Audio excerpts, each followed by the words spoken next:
আসসালামু আলাইকুম। আমি বিডি বাজারের অ্যাডমিন শ্রীয়ন। আজকে ভিডিওতে দেখাবো রবিতে 7.5% প্লাস পার্সেন্ট মানে 7.5% এর উপর ডিসকাউন্টে ব্যালেন্স নেবেন কীভাবে সেটা। তার আগে বলি এটা আমাদের বিডি বাজার গ্রুপ এবং এটা হচ্ছে বিডি বাজার হেল্পলাইন গ্রুপ মানে পেইড গ্রুপ। এখানে যাবতীয় আপডেট দেওয়া হয়।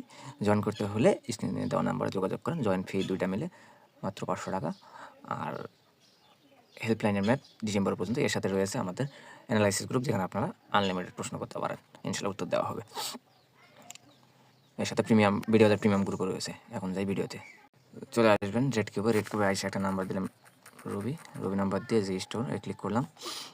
ক্লিক করার পর চলে যাবো হচ্ছে রেড কাটার। এখানে গিয়ে এই সব দেখুন যাইতে হবে না, যাই হোক এখানে দেখা যাচ্ছে 204 8 টাকা আর 304 15 টাকা। 304 15 টাকা এটা নেওয়াটাই ভালো, এটাতে একটু বেশি ডিসকাউন্ট পড়ে। তো এটা একটু হিসাব করি কত পার্সেন্ট।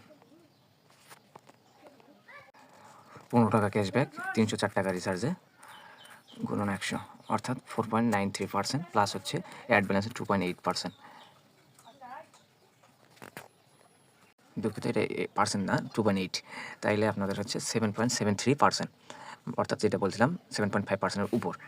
এটা যদি আপনারা 204টা নেন, 204 নিলে একটু কম পড়বে, কারণ 8/204 ইন্টু 100 প্লাস 2.83 তাহলে 6.72%। আর দুইটাই যদি আপনারা হচ্ছে রবি আলফা থেকে নিয়ে থাকেন, রবি আলফা থেকে নেওয়া যায়। রবি আলফাতেও ক্যাশব্যাক রয়েছে, এটা সেম। যাদের রেড কিউব নেই তারা রবি আলফা থেকে নিতে পারেন।